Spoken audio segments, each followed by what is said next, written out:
Pourquoi l'univers existe-t-il? Pourquoi existons-nous? Ce sont des questions qui ont troublé l'humanité pendant des siècles, mais la Bible nous donne une réponse claire et retentissante. Tout existe pour la gloire de Dieu. De l'atome le plus minuscule à l'immensité du cosmos, de l'ascension et la chute des nations aux détails de notre vie quotidienne, le but ultime de toute la création est de glorifier Dieu. Cette vérité est à la fois humiliante et inspirante. Elle nous rappelle que la vie ne tourne pas autour de nous, elle est centrée sur lui.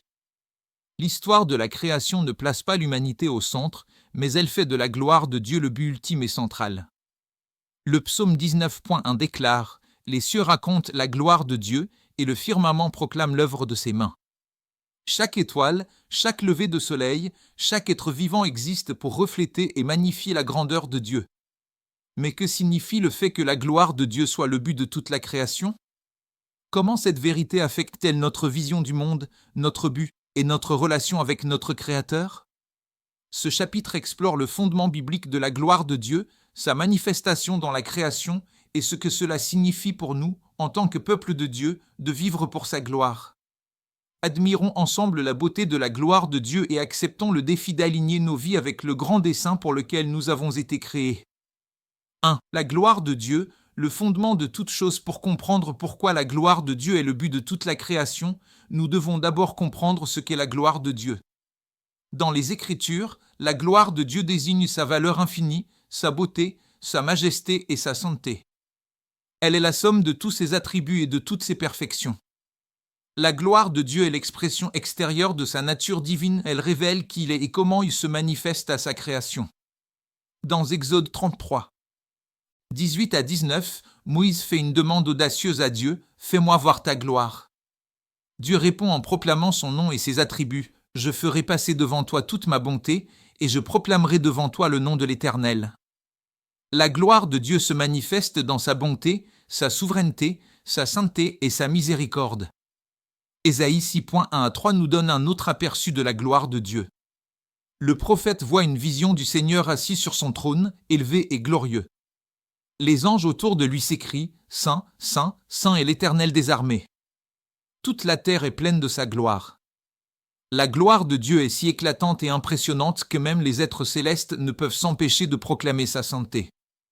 La gloire de Dieu n'est pas quelque chose qu'il obtient ou reçoit de sa création, elle lui est intrinsèque. Il est glorieux par nature et tout ce qu'il fait reflète sa gloire. C'est pourquoi le psalmiste déclare dans le psaume 115.1 « Non pas à nous, Éternel, non pas à nous, mais à ton nom donne gloire, à cause de ta bonté, à cause de ta fidélité. » La gloire de Dieu est le fondement de toute chose et elle est la raison ultime de toute existence. 2. La gloire de Dieu dans la création. Lorsque nous observons le monde qui nous entoure, nous voyons les empreintes de la gloire de Dieu partout. De la grandeur des montagnes à la complexité d'une simple fleur, de l'immensité du ciel étoilé à la finesse du corps humain, toute la création proclame la grandeur de son Créateur. Le psaume 19.1 à 4 exprime magnifiquement cette vérité. Les cieux racontent la gloire de Dieu et le firmament proclame l'œuvre de ses mains. Le jour en instruit un autre jour, la nuit en donne connaissance à une autre nuit. Ce n'est pas un langage, ce ne sont pas des paroles, leur voix n'est pas entendue. Mais leur voix parcourt toute la terre et leurs paroles vont jusqu'aux extrémités du monde. La création est comme un immense panneau publicitaire pointant vers la gloire de Dieu. La beauté et l'ordre du monde naturel ne sont pas une fin en soi, ils sont là pour diriger nos cœurs vers celui qui les a créés. C'est pourquoi Romains 1.20 dit, en effet, les perfections invisibles de Dieu, sa puissance éternelle et sa divinité, se voient depuis la création du monde, quand on les considère dans ses ouvrages. La création révèle la puissance, la sagesse et la bonté de Dieu. Mais la création ne fait pas que refléter la gloire de Dieu, elle dépend aussi de lui pour son existence et son but.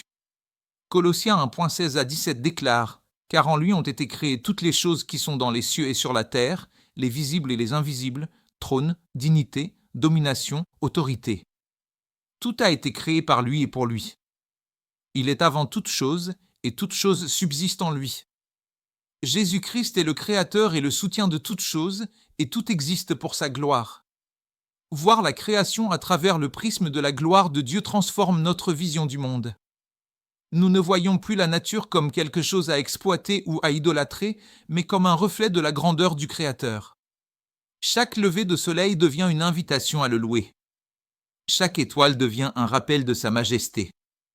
3. La gloire de Dieu dans la rédemption. Si la création proclame la gloire de Dieu, l'expression ultime de sa gloire se trouve dans l'évangile de Jésus-Christ. La rédemption est l'apogée de l'œuvre de Dieu dans l'histoire et elle révèle sa gloire d'une manière que la création seule ne saurait faire. Éphésiens 1.4 à 6 dit, en lui, Dieu nous a choisis avant la fondation du monde pour que nous soyons saints et irréprochables devant lui. Il nous a prédestinés dans son amour à être ses enfants d'adoption par Jésus-Christ, selon le bon plaisir de sa volonté, à la louange de la gloire de sa grâce. Le but de notre salut est la gloire de la grâce de Dieu. À la croix, nous voyons la gloire de la justice et de la miséricorde de Dieu. Nous voyons sa sainteté dans la punition du péché et son amour dans le sacrifice de son Fils. 2 Corinthiens 4.6 déclare « Car Dieu, qui a dit « La lumière brillera du sein des ténèbres », a fait briller la lumière dans nos cœurs pour faire resplendir la connaissance de la gloire de Dieu sur la face de Christ. En Christ, nous contemplons la plénitude de la gloire de Dieu. L'Évangile nous transforme d'ennemis de Dieu en enfants de Dieu, de rebelles en adorateurs. Cette transformation glorifie Dieu parce qu'elle manifeste sa puissance à racheter et restaurer ce qui était brisé. Nos vies deviennent des témoignages vivants de sa grâce et des reflets de sa gloire. 4. Vivre pour la gloire de Dieu. Si la gloire de Dieu est le but de toute la création, elle doit aussi être le but de notre vie. 1 Corinthiens 10.31 nous exhorte « Soit donc que vous mangiez, soit que vous buviez, ou quoi que vous fassiez, faites tout pour la gloire de Dieu. » Cela signifie que chaque aspect de notre vie, nos relations, notre travail, notre adoration, nos décisions doit avoir pour but de le glorifier. Vivre pour la gloire de Dieu commence par l'adoration. L'adoration ne se limite pas au dimanche, c'est un style de vie. Romains 12.1 nous appelle à offrir notre corps comme un sacrifice vivant, saint et agréable à Dieu, c'est là notre culte spirituel. L'adoration consiste à exalter Dieu dans tout ce que nous faisons, à reconnaître sa valeur et à lui soumettre nos vies. Vivre pour sa gloire signifie aussi obéir à sa parole. Jésus a dit dans Jean 14.15 « Si vous m'aimez, gardez mes commandements ». L'obéissance est un acte d'adoration qui reflète le caractère et la volonté de Dieu. Enfin, vivre pour la gloire de Dieu signifie proclamer l'Évangile.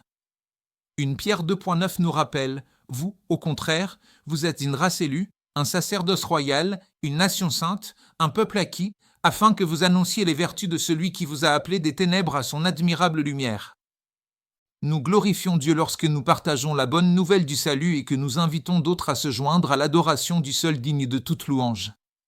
5. La gloire de Dieu dans l'éternité. Le but ultime de toute la création est de glorifier Dieu pour toujours.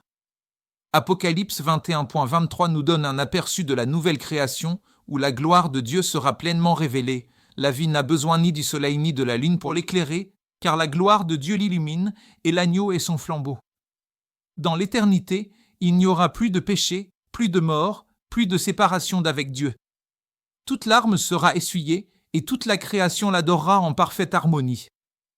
Apocalypse 5.13 déclare « Et toutes les créatures qui sont dans le ciel, sur la terre, sous la terre, sur la mer, et tout ce qui s'y trouve, je les entendis qui disaient « À celui qui est assis sur le trône et à l'agneau, soit la louange, l'honneur, la gloire et la force au siècle des siècles. » Voici le destin de toute la création, glorifier Dieu et jouir de sa présence éternellement. Conclusion, une vie pour sa gloire. La gloire de Dieu est le but de toute la création et c'est aussi le but de votre vie. Vous avez été créés pour le connaître, l'adorer et refléter sa gloire en tout ce que vous faites.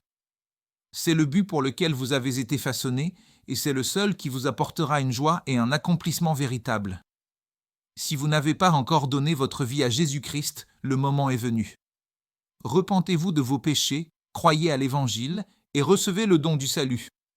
Si vous êtes déjà un disciple du Christ, que ce chapitre vous rappelle votre appel à vivre pour sa gloire. Unissons nos voix à celles du psalmiste en déclarant « Non pas à nous, Éternel, non pas à nous, mais à ton nom donne gloire. » Psaume 115.1. À lui soit la gloire au siècle des siècles. Amen.